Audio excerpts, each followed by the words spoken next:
Ang karanasang ito ay hango sa tunay na buhay. Karanasan ito ng kaibigan ng aking tiyo. Ang kaibigan niyang to ay nakatira sa Tigbawan, Iloilo sa pangkasalukuyan.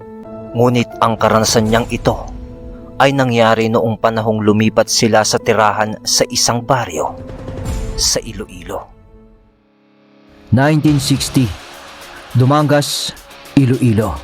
Mga kabagis, umpisa ng pagganahin ang ating mga imahinasyon sa paki ng subscribe button. Salamat.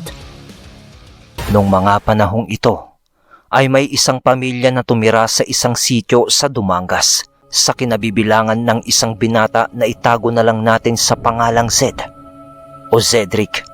Tumira sila sa bahay ng pumanaw na mga magulang ng kanyang ama't ina. Nang mga panahong ito, ay nasa 80 gulang na itong si Zed.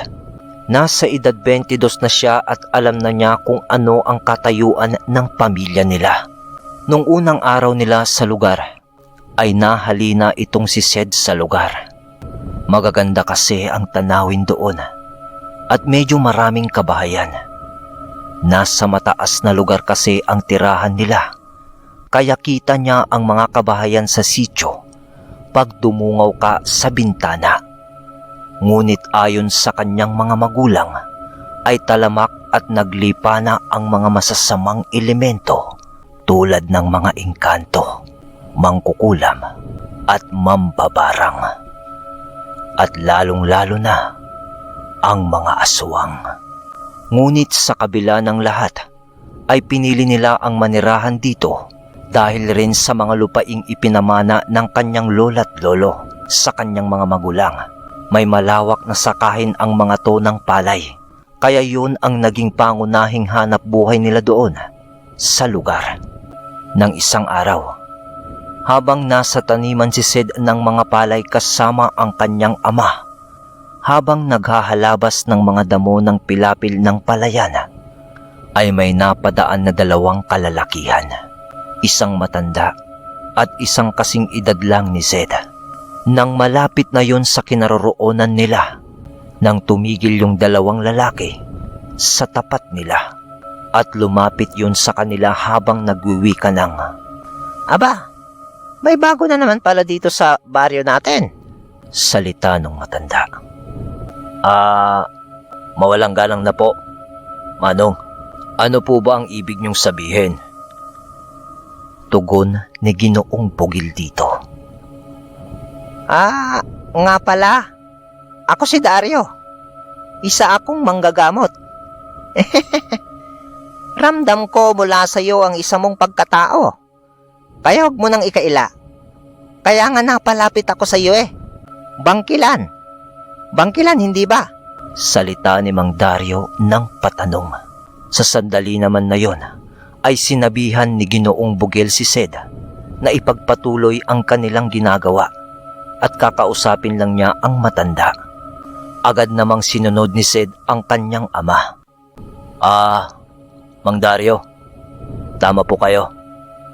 Isa nga po akong bangkilan. Ngunit di po kami tulad ng iba naming kalahi. Di po kami nang bibiktima ng mga tao. Tanging pangangaso ng mga hayop ang pinagkukunan namin ng pagkain. Paliwanag ni Ginoong Bugil sa matanda. Huwag kang mag-alala. Hindi ko kayo sasaktan ng anak mo. Kung di kayo gagawa ng masama sa baryo na to. Nga pala, eto ang apo kong si Jacob.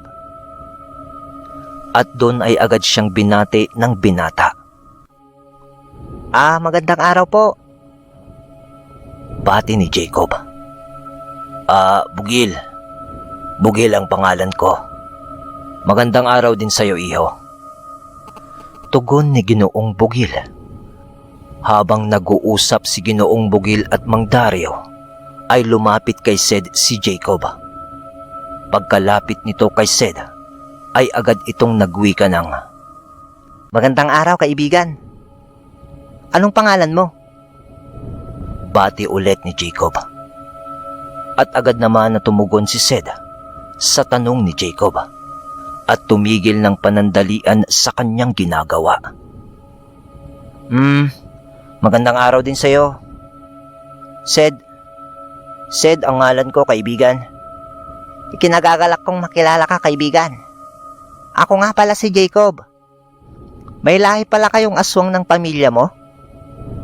Diretsang sambit ni Jacob. Oo, kaibigan. Mautal-utal na tugon ni Sed sa tanong ni Jacob. Parang nahihiya na ito sa kanyang mga galawan. O parang nagulat ka sa tanong ko, kaibigan. Huwag kang mag-alala. Alam kong mabait ang pamilya mo at di ginagalaw ni Lolo ng mga katulad niyong malinis ang hangarin. Paunawa ni Jacob na salita. Ganun ba, kaibigan? Salamat kung ganun. Wika ni Sed at napatingin siya sa kanyang ama na kinakausap pa rin yung matanda. Mabuti naman kung ganun. At nakikita ko mula sa iyo at sa anak mo na wala kayong bahid o marka ng dugo ng mga tao. Kaya naniniwala ako sa sinasabi mo. Malayo pa lang, ramdam ko na may aswang sa paligid. Ngunit ramdam ko rin na wala namang dalang panganib. At kayo yung naabutan namin ng apo ko. Bueno, tuloy na kami. Napadaan lang naman kami dito, patungo sa kabilang baryo. Kasabay ng pagwika nun ng matanda, tumalikod na ito kay Ginoong Bugil at tinawag ang kanyang apong si Jacob at kaagad na ring umalis. Lumipas ang ilang oras. 5:00 yon. Sumapit na ang hapon ng araw na yon. Papalubog na ang araw. Kaya nagpasya na silang mag-ama upang umuwi. Di naman kalayuan sa bukid ang kanilang tahanan. Ngunit habang naglilikom sila ng mga daladala nilang kagamitan sa palayan, ay may nasipat si Sed na 3 katao mula sa di kalayuan at kahina-hinala ang mga ikinikilos ng mga yon. Dahil palingalinga sa paligid ang mga yon. Kaya kaagad niya yung sinabi sa kanyang ama. At nang nakita yun ng kanyang ama, ay nagmadali na silang umuwi.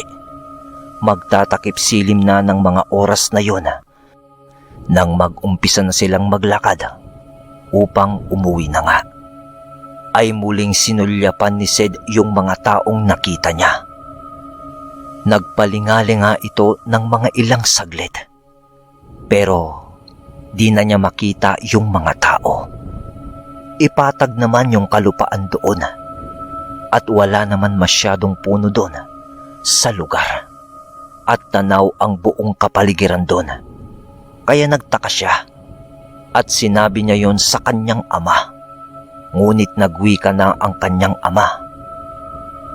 Mga aswang din ang mga yon, anak. At siguradong tayo ang pakay ng mga yon. Dahil bago lang tayo dito sa lugar at di pa nila tayo kilala. Kaya maging alisto ka. Di natin alam kung anong lahi sila.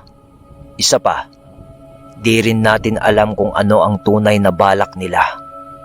Tandaan mo, anak, tulad ng mga normal, sa panig din ng mga aswang na kagaya natin, marami ring lahi. Kaya nahahati ang bawat interes at paniniwala dahil sa kinagisnan o pinanggalingan nating lugar. Naalarma naman itong mag-ama dahil walang kasama ang ina ni Zed sa kanilang tahanan. At walang kahit anong pangontra ang nakatanim doon kasi nga aswang din silang mag-ama at tanging yung ina niya lang ang normal na tao sa kanila. Kaya nag-aalala sila para sa kaligtasan nito. Ngunit di pa man sila masyadong nakakalayo sa palayan ay may humarang sa kanila na 2 lalaki. At namumula at nanlilisik ang mga mata nun na nakatitig sa kanila. Lumapit yun sa kanila ng dahan-dahan. Mga kaibigan, May maitutulong ba ako sa inyo? Mukhang nagkakamali kayo ng daanan, mga kaibigan ko. Uwi ka nito. At kaagad naman siyang tinugon ng isang nilalang. Mga bagong salta kayo dito sa baryo, di ba? Uwi ka ng isang lalaking humarang sa kanila. Tumugon naman si Sid sa wika ng lalaki. Opo, Manong. Kararating lang po namin kahapon. Bakit po, Manong? Salita ni Sid. Tamang-tama. Kayo na ang handa namin sa gagawin naming pagsasalo-salo. Naaamoy namin na normal kayong mga tao. Dahil wala kayong bahid ng dugo ng tao. Lingid naman sa kaalaman nitong nilalang na aswang din itong mag-ama. Kaso nga lang, di ganap ang pagiging aswang ni Sid. At tanging ang kanyang ama lang ang may kakayanan magsaanyong aswang. At alam ni Sid na ang kanyang ama ay ang nag-iisang buhay na may purong dugong pangkilan na maitutumbas sa malakas na gabunan. Nang sumandali naman na yon, ay nagsalita na si Ginoong Bugil sapagkat alam niya na may masamang balak ang mga yun sa kanila. Pesting yawa. Bulong na sambit ni Ginoong Bugil. Mga kaibigan, mukhang nagkakamali kayo ng gusto nyong biktimahin. Maghunos dili kayo. Pag tinuloy nyo ang balak nyo, di ako magdadalawang isip na patulan kayo. Bakit bang gagamot ka ba? Mukha ka naman mahina eh. Kaya di ka dapat katakutan. At yung anak mo, na mukhang inutil. At dunay, nagpalit ng anyo yung dalawang lalaki.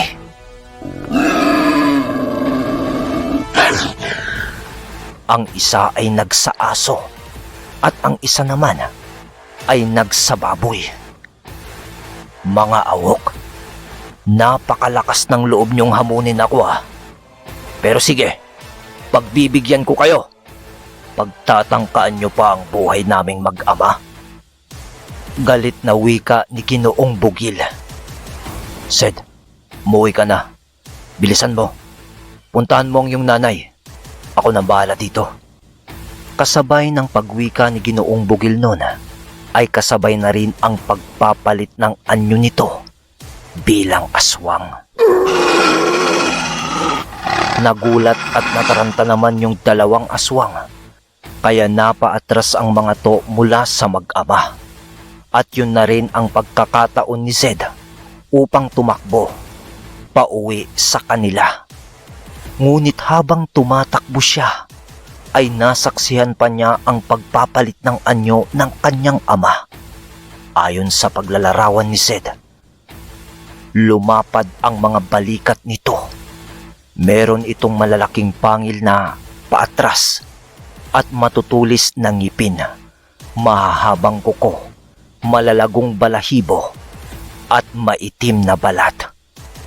Matipuno din ang katawan nito at nakakapangilabot na itsura. Nang mga oras na yun, ay nakaramdam siya ng takot sa kanyang ama nang makita niya ang ikalawang pagkatao nito. Kaya mabilis na siyang tumakbo papauwi. Nang marating niya ang kanilang bahay, naabutan niya ang kanyang ina na nakadukdok sa lamesa ang ulo. Tila ba natutulog ito? Kaya inalog-alog niya ito para gisingin. Madilim na ng mga oras na yun. Sa pag-alog-alog niya sa kanyang ina, tila ba hindi ito nagigising. Kaya sapilitan niya itong itinunghay upang malaman kung ano ba ang nangyari. Ngunit, nung maitunghay niya ito, ay biglang umagos ang luha sa kanyang mga mata at pumalahaw ito ng pag-iyak dahil sa wala ng buhay ang kanyang ina. Puro dugo ang ibabang bahagi ng katawan nito. Butas ang dibdib na parabang dinukot mula doon ang puso nito. Inay!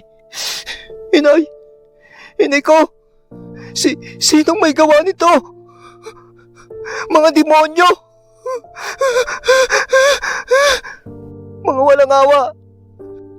Pagdadalamhati ang naramdaman niya ng mga oras na yon at galit sa kung sino ang pumatay sa kanyang ina. Alam niyang aswang may gawa nun, kaya kaagad niyang binalikan ang tatay niya upang ipaalam ang nangyari. At sa paglabas niya ay may nasipat itong isang nilalang na tumatakbo na papalayo sa kanilang bahay. Samantala, pinatay na ni Ginoong Bugil ang dalawang aswang na humarang sa kanila at nakita niya rin ang isang nilalang na tumatakbo na di kalayuan sa kanilang bahay. Puro dugo ang katawan nun at may mga daladalang parang karne. Nang narinig niya ang sigaw ni Sed. Tay! Tay! Pinaslang niya si Inay! Pinaslang niya si Inay! Nagulat naman si Kabugil sa binitawang salita ng kanyang anak. Kaya't kaagad niyang hinabol yung nilalang. Nang maabutan niya ito, kaagad niya itong dinakma sa batok. Anong ginawa mo sa pamamahay ko? Ha? Patawarin niyo ako! Patawarin niyo po ako! Di ko pa akalain na asawa niyo pala ang babaeng nakatira sa bahay na yan. Patawarin niyo po ako! Hari ng mga aswang! Wika ng nilalang. Patawarin. Galit na wika ni Kabugil na parang nag-iba na rin yung boses. Di dapat kinakaawaan ang mga katulad mong mapaminsalang nilalang. Kasabay ng pagsambit ni Ginoong Bugil noon ay ang pagtarak niya ng kanyang matutulis na kuko sa liig ng nilalang. Dahilan upang masawi ito agad. At pagkatapos, kaagaran na rin siyang umuwi upang alamin kung anong nangyari. Pagdating niya sa trangkahan ng bahay, kaagad na rin itong pumasok. At doon ay nadatnan niyang umiiyak si Sed habang yakap-yakap ang kanyang inang tuguan. At wala na ngang buhay. Pagkakita sa kanya ni Ginoong Bugil ay kaagad niyang tinanong si Sed kung anong nangyari habang humahagulgol na rin ito sa pag-iyak. Anak! Sed! Anong nangyari? Anong nangyari sa nanay mo? Nadatnan ko na po siyang walang buhay, tay. Wala na si Inay. Sagot ni Sed. Niyakap ni Ginoong Bugil ang kanyang mag-ina habang tumutulo ang mga luha nito. At sumumpa ito sa bangkay ng kanyang asawa. Ipinapangako ko sa iyo, mahal ko, na bibigyan ko ng katarungan ng pagkamatay mo. Uubusin ko sila. Uubusin ko ang lahi nila. Wika niya habang umiiyak na may kasamang puot at galit. At mula nga ng gabi na namatay ang ina ni Sed, ay tumagal ng 1 linggo ang burol.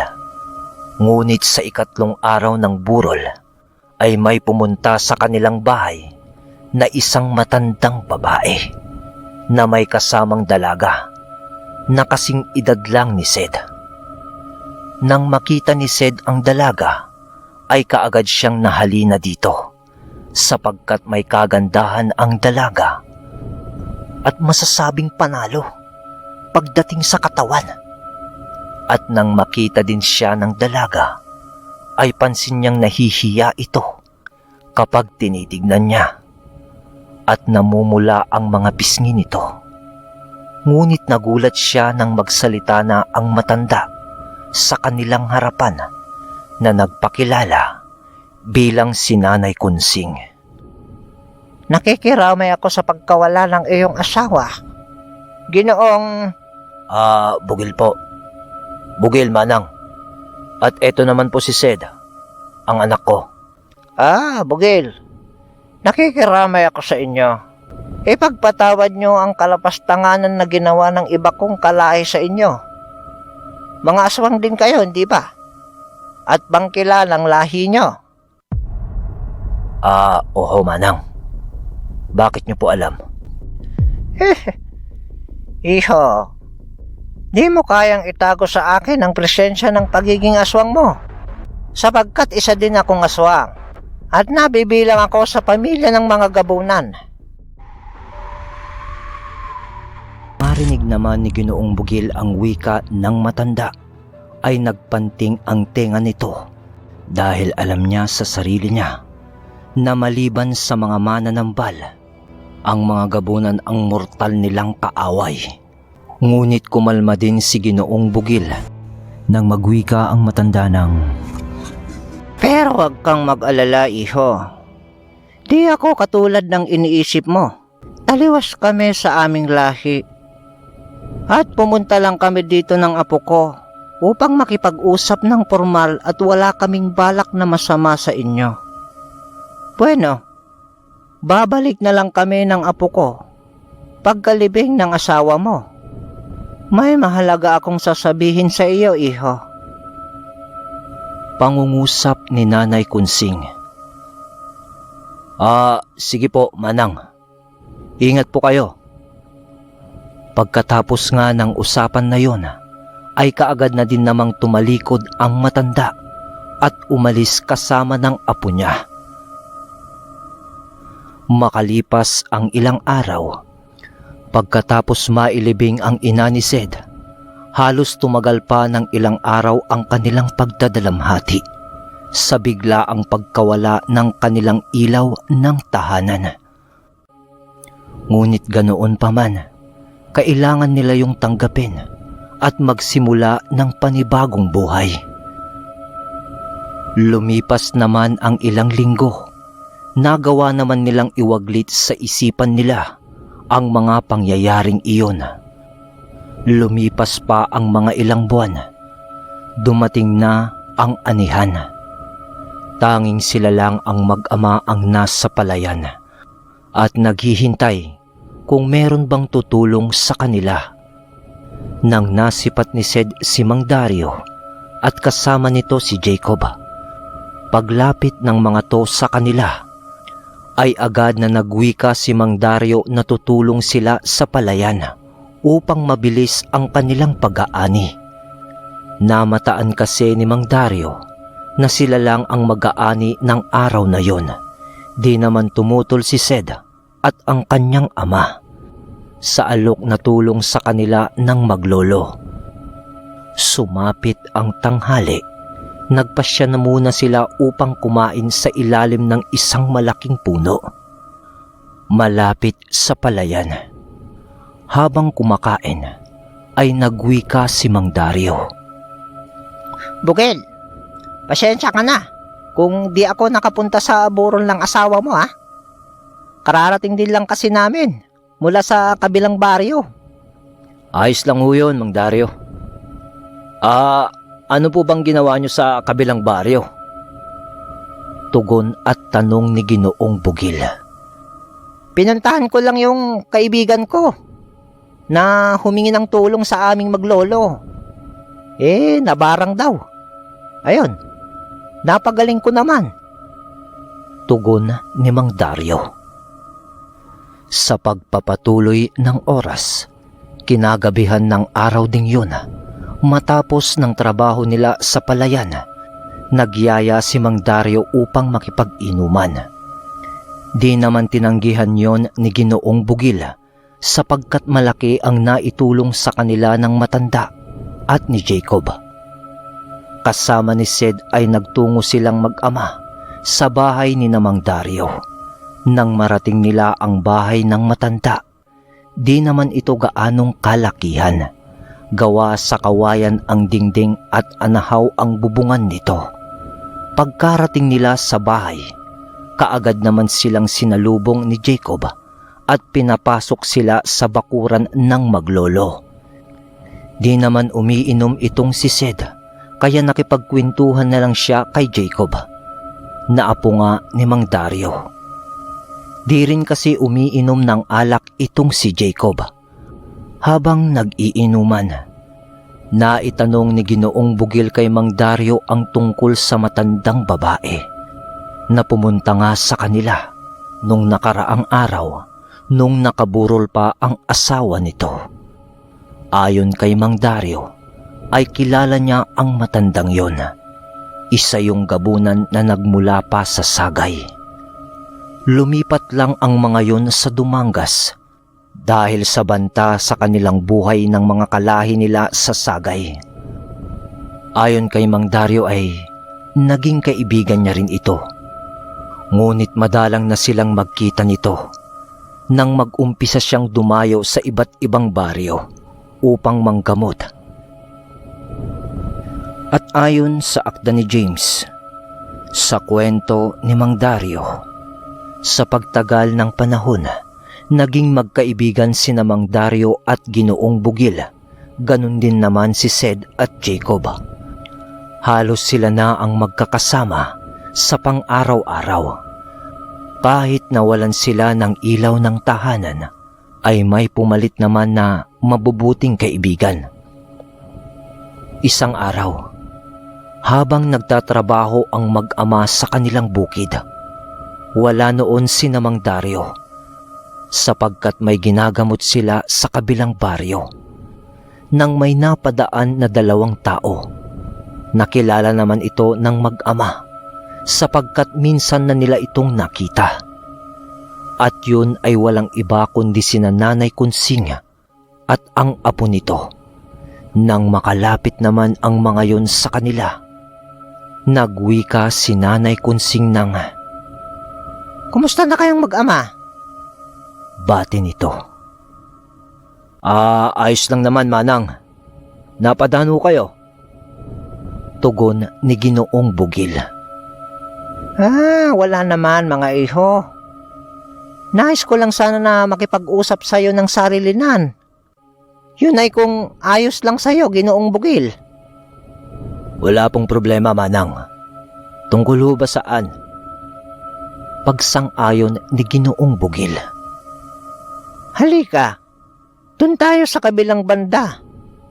Mahalaga ang pag-uusapan natin.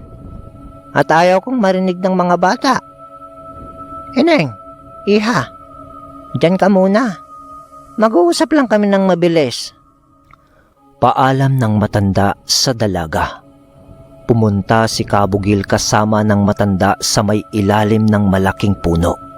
Di kalayuan sa kinatatayuan ni Zeda at ng dalaga.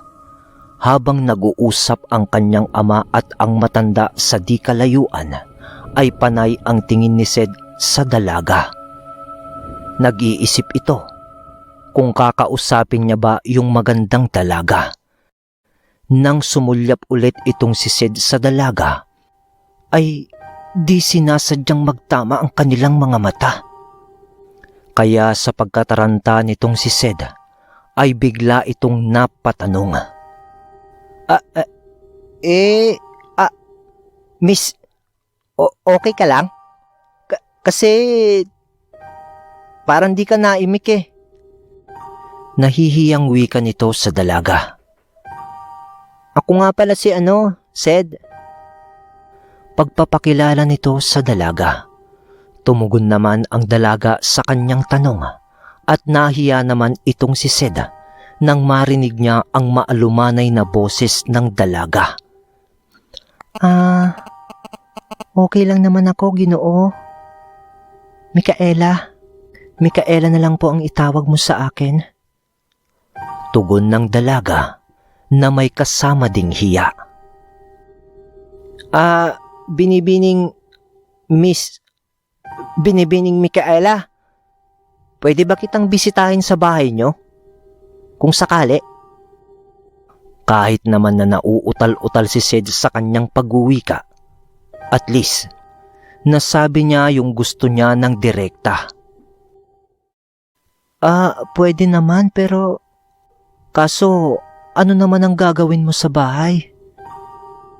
Tugon nung dalaga na napaka-inosente. Nais ko sanang umakyat ng ligaw sa iyo eh. Medyo nahihiya si Sed.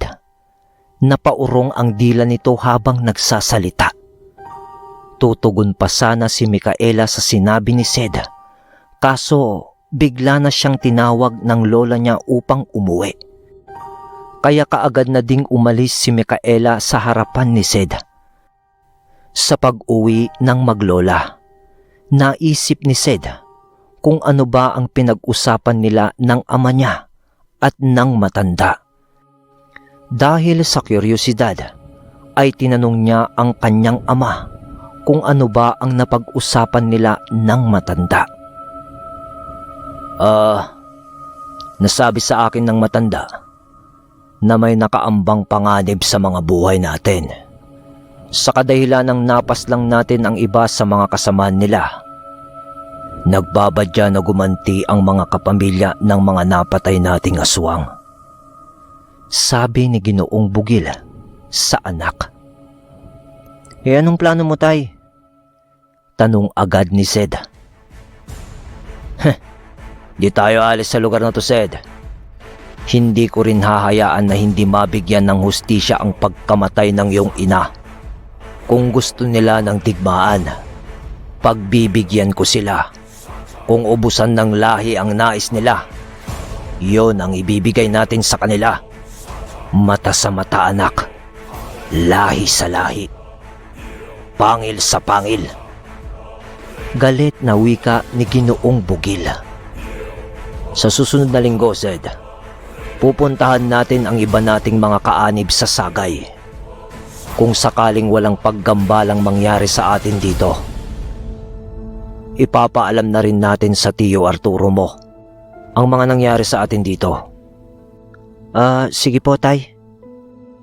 Sagot agad ni Sed. Nakahanda po ako kahit anumang oras.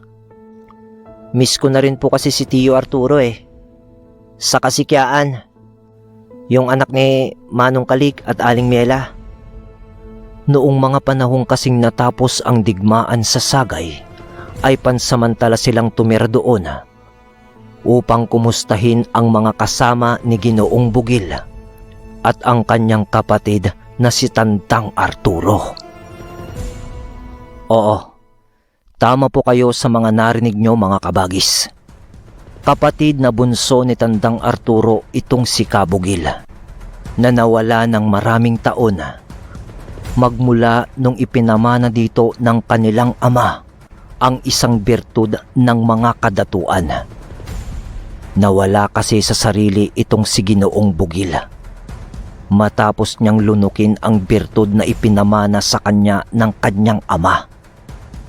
Kaya nawalay siya sa maraming taon sa pamilya ng mga Hiran at napadpad siya sa Kapis kung saan dun siya nagkaroon ng pamilya.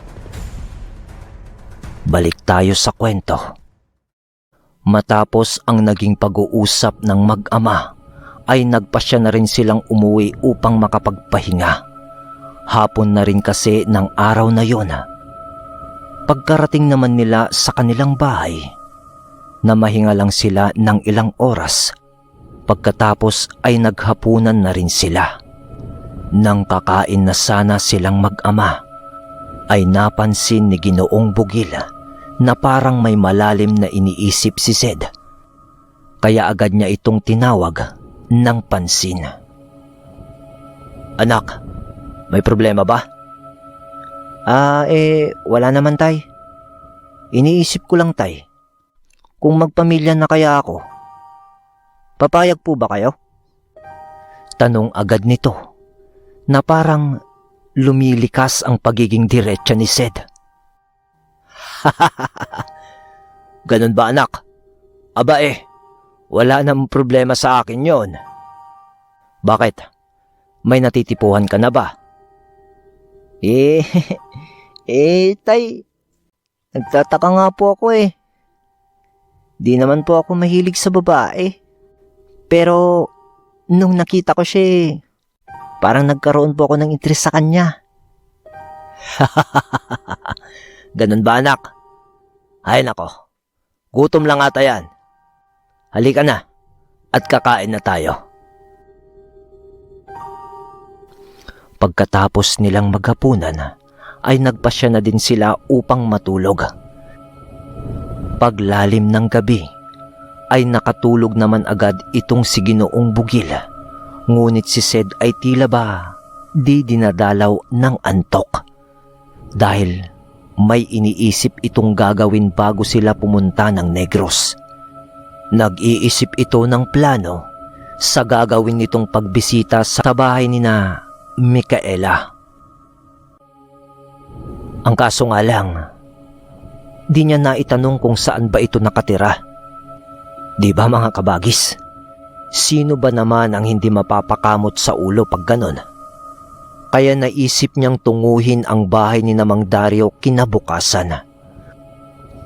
Pagsapit ng umaga, ay buong araw ulit silang nagtrabaho sa palayan. Naroon na rin si Mang Dario. Nakaagaran din naman tumulong sa kanila. Habang nagtatrabaho sila sa palayan, ay nagwika si Sed kay Jacob kung alam ba niya ang tahanan ni Micaela. At nung matanda, Si Nanay Kunsing. Mula dito sa atin, kauna-unahang bahay na madadaanan mo. Papuntang kabilang baryo ang bahay nila. Bakit pre? paliwanag ni Jacob sabay tanong. Bibisita lang ako pre. Salita ni Sed. Kanino? Kay Nanay Kunsing?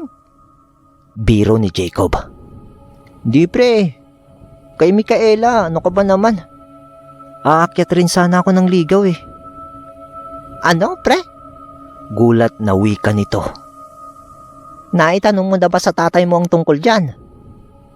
Oo pre. Pero di ko lang nasabi na si Micaela yung natitipuhan kong babae dito sa lugar natin. Oh, sige.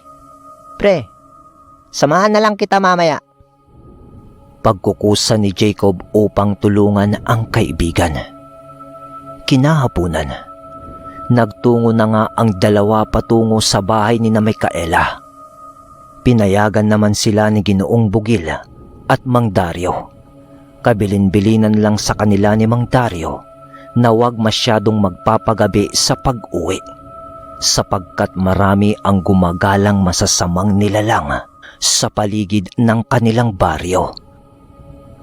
Habang nasa daan naman si Jacob at si Sed, nag-uusap itong dalawa sa gagawin ni Sed na pag-akyat nga ng ligaw, at may nabanggit din si Jacob na labis na ikinagulat ni Sed.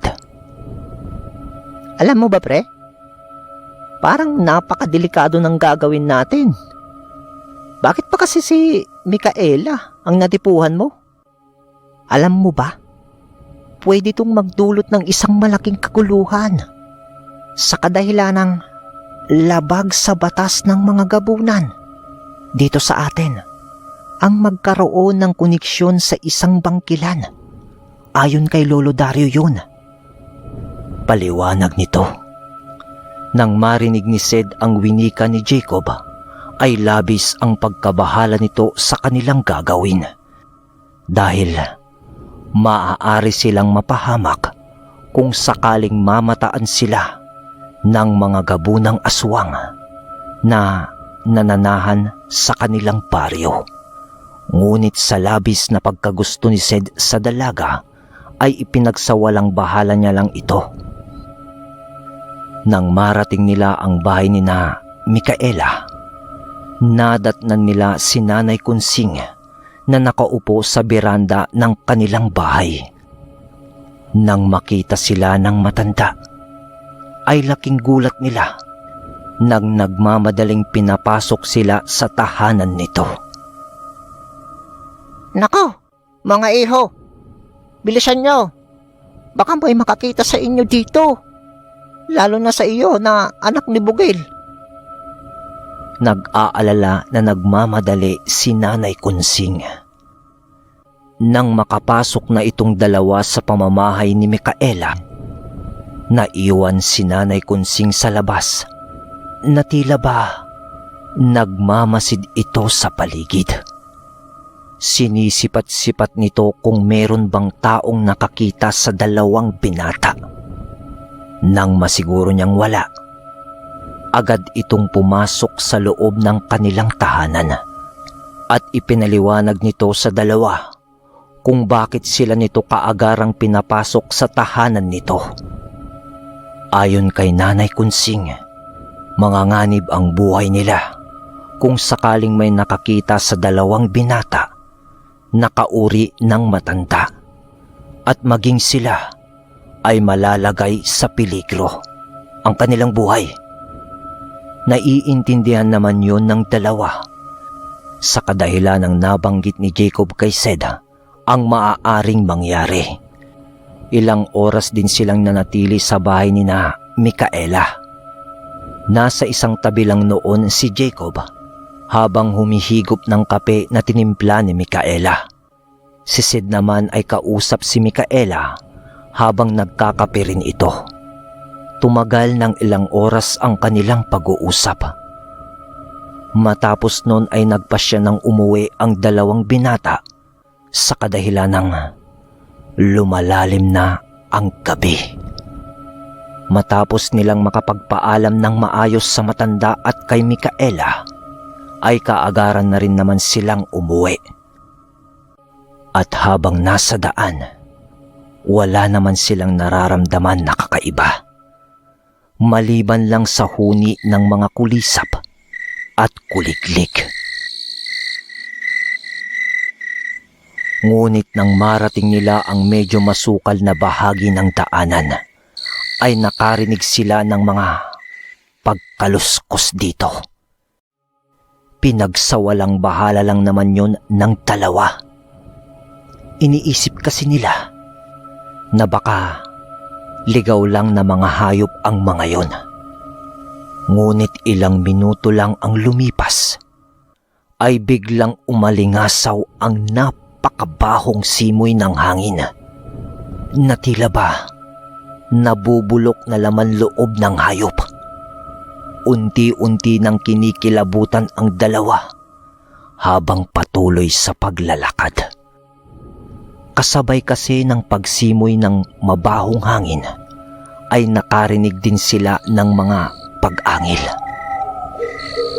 na di nila mawari kung anong klase ng hayop iyon. Kaya mas binilisan ng dalawa ang kanilang paglalakad upang madaling marating ang kani-kanilang tahanan. Ngunit ilang sandali lang ang lumipas, may humarang sa kanila na 4 na kalalakihan at nanlilisik ang mga mata ng mga yon. Nang makalapit ang mga yon sa kanila, ay nagwika ang isa sa mga kalalakihan ng, Tignan mo nga naman, mga kasama. Mukhang meron tayong mahahapunan. Napakalulusog. wika ng isang lalaki. Teka, Manong, ano hong kailangan nyo sa amin? Natatakot na wika ni Sid. Mga binata, kailangan nyong sumama sa amin. Sa ayaw at sa gusto nyo.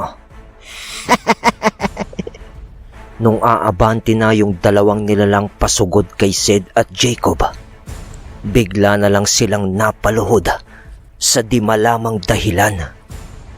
Tapos ay may biglang sumunggab sa dalawa pang kalalakihan na isang malaasong nilalang. Napangiti naman noon si Sid sa kadahilan ng alam niyang ang kanyang ama iyon. Kilala na kasi ni Sid ang malademonyong presensya nito. At sa di kalayuan ay nakita naman nila si Mang Dario. Kaya kaagaran na rin silang tumakbo upang makalapit sa matanda na nooy parang gulat na gulat sa kanyang mga nakita. Matapos noon ay nagwika ito ng, Sid, Yan ba ang tunay na anyo ng iyong ama? Opo, Mang Dario. Madalas ko pong makita si tatay na nagiging ganyan. Mabuti na lang po ay dumating kayo. Baka kung ano na pong nangyari sa amin kung di kayo dumating ni tatay. Sinundan na namin kayo dahil lumalalim na ang gabi at masyado nang mapanganib sa daan. Mabuti na lang at naabutan namin kayo. Samantala, nakikipagbuno pa rin si Ginoong Bugil sa dalawang aswang na kanyang sinunggaban. Pinagmasdan lang ng tatlo ang mga kaganapan habang nagmamasid ang tatlo sa mga nangyayari. Nagwika si Mang Dario ng, Bugil, kaya mo ba? Kailangan mo ba ng tulong? Hindi na po. Hindi na po, Mang Dario. Kayang-kaya ko ang mga to. Gusto ko, ako mismo ang kumikil sa buhay ng mga mapaminsalang mga nilalang na ito. Idadamay pa nila ang mga binata natin. Kasabay ng pagwika ni Ginoong Bugil ng mga salitang yun, ay ang unti-unti ulit nitong pagbabago ng kanyang anyo. Tinutubuan si Kabugil ng mga pakpak. Meron din itong mga marka sa katawan.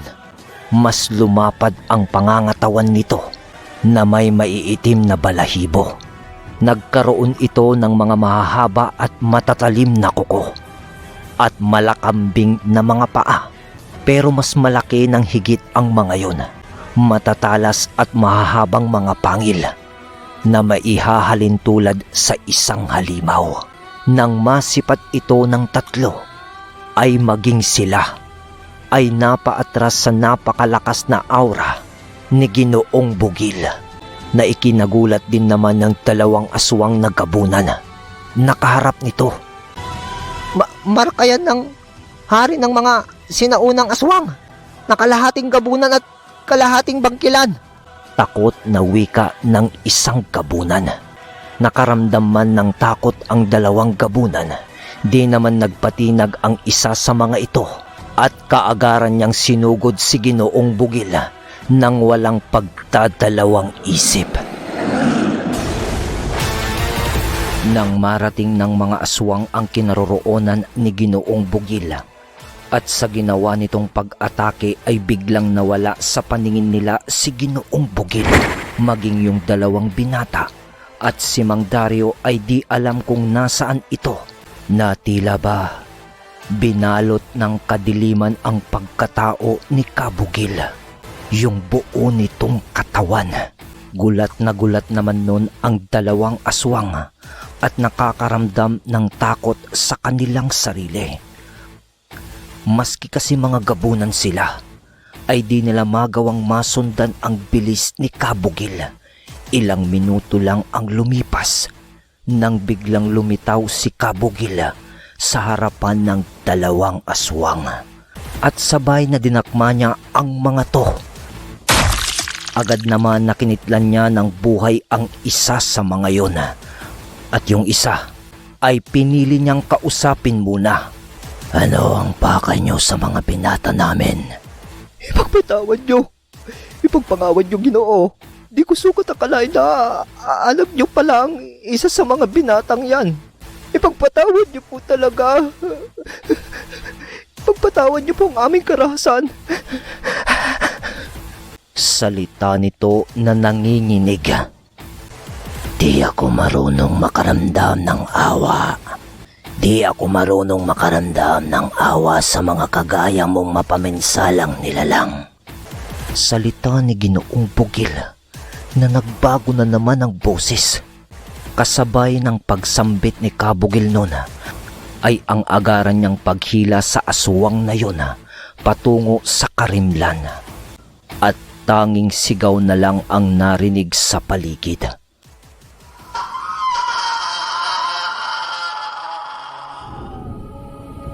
Paglabas naman ni Kabugil mula sa dilim ay nasa anyong tao na ito. At nadatnan pa niya si Mang Dario na naghihintay sa kanya. Pagkatapos ng pangyayaring yun ay ang agaran nilang pag-uwi.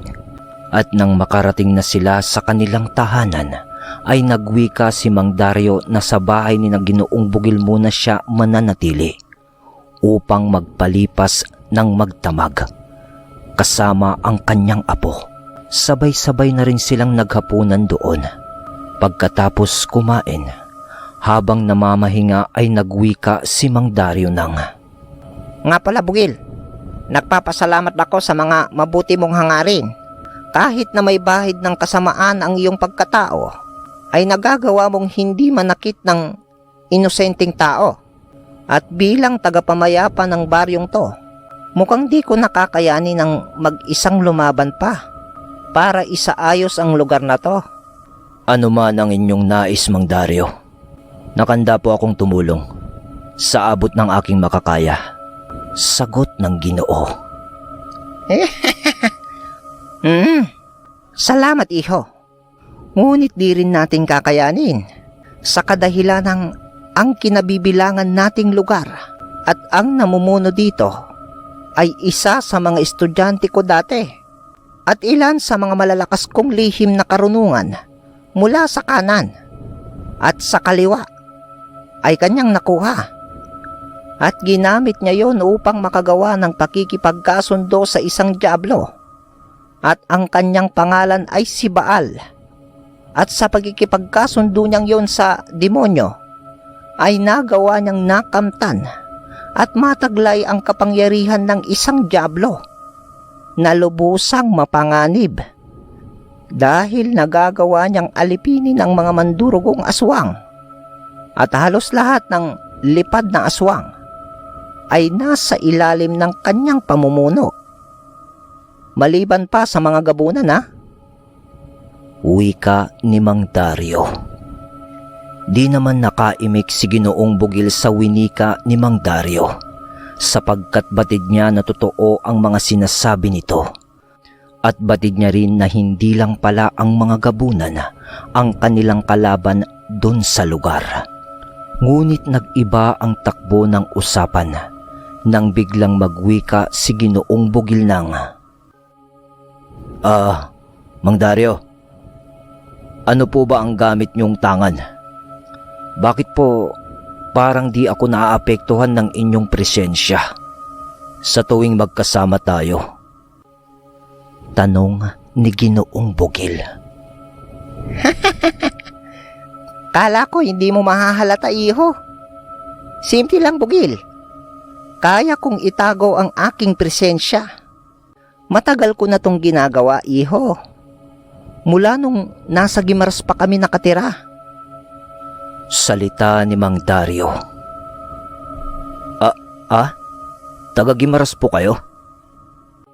Oo, iho. Naatasan lang ako ng aking mga kasamahan na panatilihin ang katahimikan dito sa buong lugar. Marami kami, iho, sa samahan.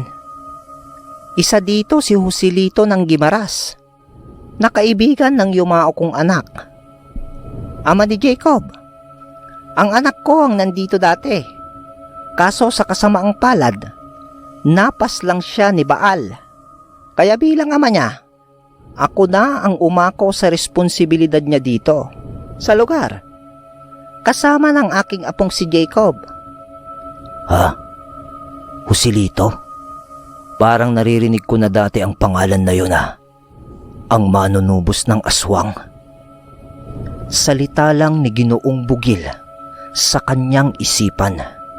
Tapos ay nagwika na ulit si Ginoong Bugil sa kanyang boses. Kung ganon, talagang hindi kayo taga rito sa lugar na to, Mang Dario?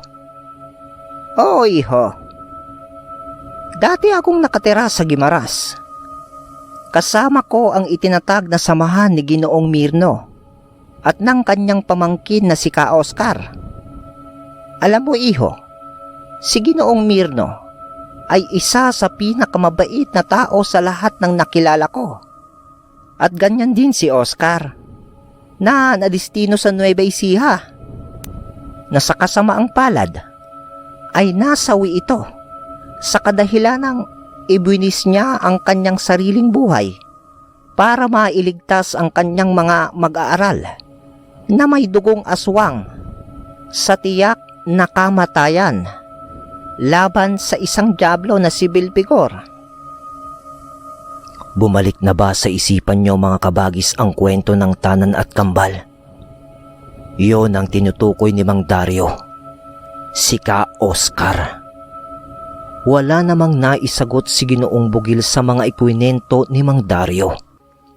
Sa halip ay paghanga ang kanyang naramdaman sa kanyang mga nalaman. Ngunit habang nag-iinuman sila ni Mang Dario, biglang humalimuyak ang mabahong amoy. Kaya naalerto silang dalawa. Kasi alam nila ang ganong klase ng amoy. Sa pagsilip ni Mang Dario sa isang siwang ng dingding ng bahay ni na Kabugil, kumpirmado, may mga aswang na nagmamasid sa paligid. Kaya hinagilap agad nila ang dalawang binata. Naabutan naman nila ang mga ito na mahimbing na ang tulog sa kwarto ni Zed. Kaya nilagyan na ni Mang Dario ng mga pangontra ang silid nito upang di sila mapasok ng mga aswang. Habang ginagawa nila yun, may biglang nagsalita mula sa labas. "Lumabas ka dyan! Kalahating gabunan at kalahating bangkilan. Pagbabayaran mo ang ginawa mong pagpaslang sa aking mga anak. Lumabas ka dyan!" Sa pagwika ng nilalang sa labas, nagsalita ng mahina itong si Mang Dario. Bugil, mukhang mga kapamilya yan ng mga pinaslang natin kani-kanina lang. Maganda ka. Ramdam kong di maganda ang pakay nila. Lalabanan natin sila. Ako ang bahala sa'yo, Ginoong Bugil. Sige po, Mang Dario. Nakahanda po ako. At sa paglabas ng dalawa, tumambad sa kanila ang nasa 10 mga kalalakihan at nanlilisik ang mga mata nito na nakatitig sa kanila. Kaya sa paglabas nila, kaagaran nilang isinara ang pinto ng bahay. Pero mas lalong ikinatuwa ng mga nilalang nung makita nila si Mang Dario. Tingnan mo nga naman, ang ermitanyong si Dario. Mamamatay na ang kalahating gabunan at kalahating bangkilan na dayo.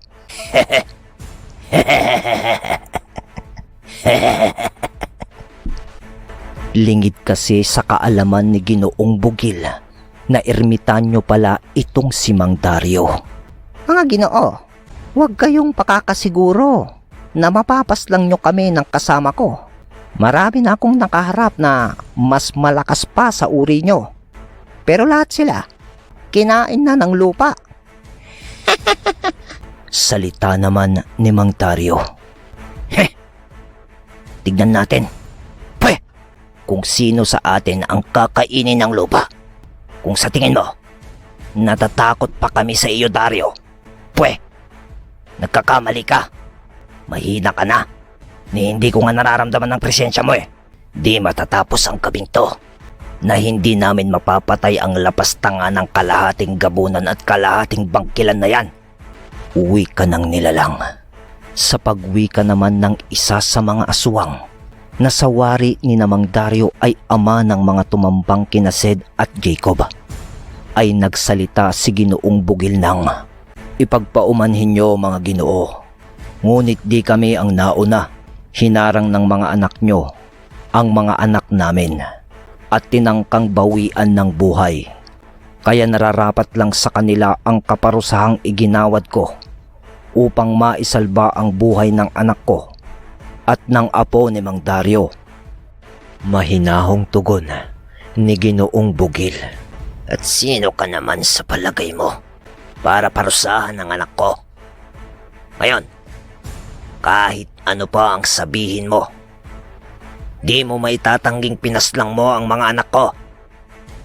At pagbabayaran mo yon ng sarili mong buhay. Tugon ng nilalang na nanggagalaiti ng galit. At nagpalit na rin ito ng kaanyuan bilang isang gabunang aswang, pati na rin ang mga kasama nito. Kung ganon, pagbibigyan ko kayo sa inyong nais. Ibibigay ko sa inyo ang karangalang mamatay sa mga kamay ko, kagaya ng mga ginawa ko sa mga kaanak niyong mapanalanta. Seryosong wika ni Kabukil. Sabay palit na rin ng una niyang kaanyuan bilang aswang. Mang Dario, ipaubayan niyo na sa akin ang labang ito, sapagkat sa akin sila may kailangan at galit. Ganon ba? Sige, iho. Mag-iingat ka lamang. Marami ang bilang ng kalaban mo. Sa huling sambit ng salita ni Mang Dario ay ang agarang pagsugod ng mga nilalang sa kinatatayuan ni Ginoong Bugil. Sa pagsipat ni Ginoong Bugil sa mga aatake sa kanya ay agaran din naman na paghanda sa pagsiklab ng madugong labanan. Sa pag-amba ng saksak ng mga sumalakay kay Ginoong Bugil sa pamamagitan ng kanilang mga kuko, ay ang agaran din naman nitong pag-iwas at ganti ng pag-atake. At tanging mga galos lamang ang mga natatamo nitong pinsala. Ngunit ang mga umatake sa kanya ay nagtamo ng malubhang pinsala at napagtanto ng mga nilalang na mauubos sila kung utay-utay ang gagawin nilang pag-atake. Kaya napagdesisyonan nilang umatake ng sabay-sabay. Nang maramdaman at napagtanto naman ni Ginoong Bugil na sabay-sabay na susugod ang kanyang mga kalaban, ay ang pagpapalit nito ng anyo sa pinakamalakas na estado ng kanyang pagiging aswang.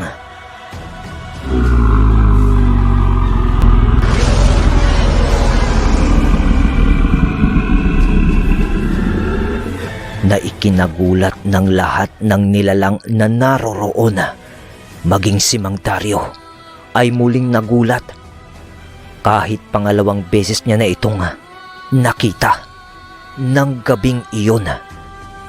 Sa pagkakakita ng mga nilalang sa kaanyuan ni Ginoong Bugil ay natigilan ang mga ito sa gagawin sanang atake ng sabay-sabay. Parang natigilan na ata kayo. Nababahag na ba ang mga buntot nyo? Wika ni Ginoong Bugil sa mga nilalang.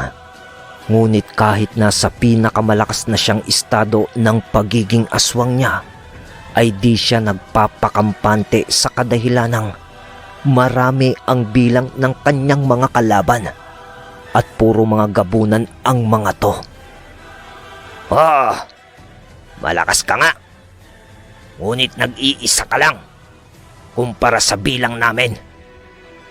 Tugon ng nilalang. Umpisahan nyo na mga kasama. Paslangin ang tampalasang yan. Sa pagsambit ng nilalang ng mga salitang yun, ay ang agarang pagsugod ng mga kasama nito.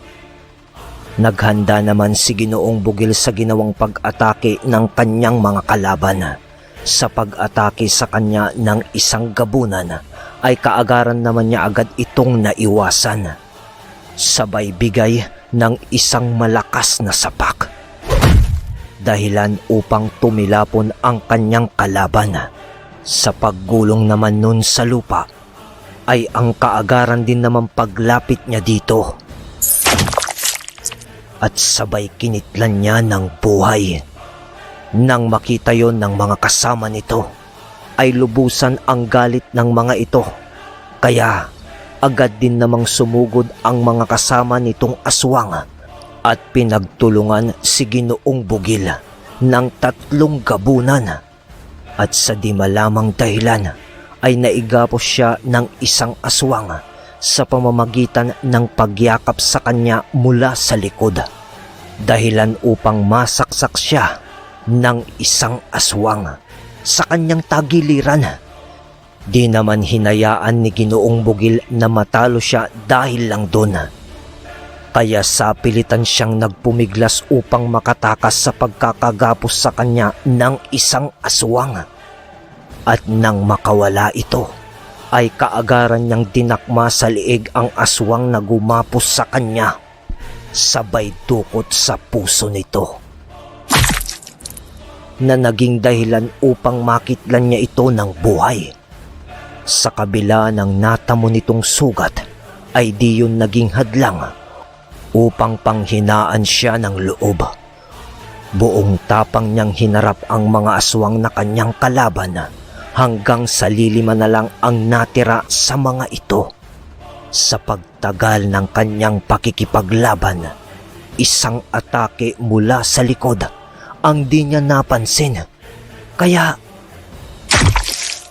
bumaon sa kanyang likod ang kuko ng isang aswang na umatake sa kanyang likuran.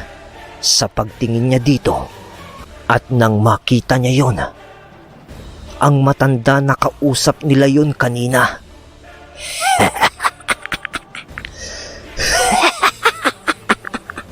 Masdan mo, Mang Kagamot, ang pagkamatay ng kasama mong taksil na gabunan at kalahating bangkilan. Wika ng matandang aswang. Sa pagsilay ni Mang Dario ay di naman nito hinayaan ang nais gawin ng aswang sa nanghihina ng katawan ni Ginoong Bugil. Kaya agad nitong pinakawalan ang nakatago nitong presensya na nakabalot na usal sa kanyang katawan. Lahat ng nilalang na nandun ay natigilan sa kanilang ginagawa. Ramdam kasi ng mga ito ang presensyang pinakawalan ni Mang Dario. Maging si Ginoong Bugil ay napalingon kay Mang Dario sa kadahilan ng kahit siya ay apektado sa pinakawalang pangwasak na presensya ni Mang Dario.